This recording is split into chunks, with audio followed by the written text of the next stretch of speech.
สวัสดีครับเพื่อนๆกินกระแรนะครับต้มปลาใส่ผักกระเจี๊ยบต้มปลานิ่มใส่ผักกระเจี๊ยบหอมๆ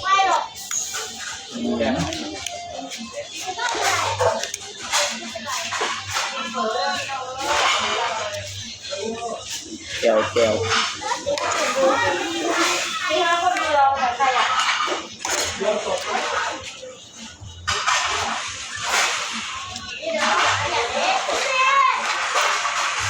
น้ำร้อน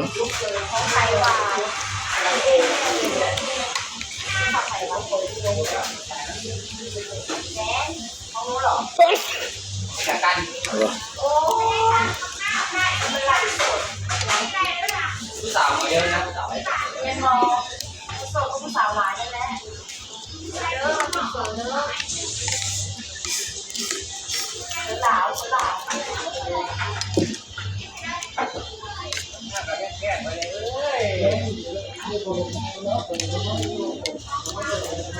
ก็บอกมากเลยโอเคมาสักวันได้แล้วจะให้กินได้รักแบ่งปันกันเด้อค่ะแล้วก็สุดเด็ดกินเท่านั้น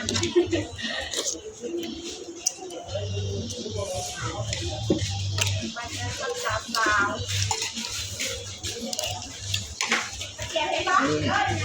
ลุกหยอด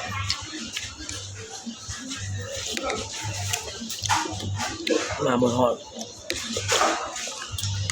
พร้อมผักกระเจี๊ยบ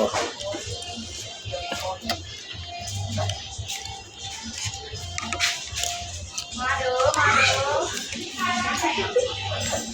ไข่ของอยู่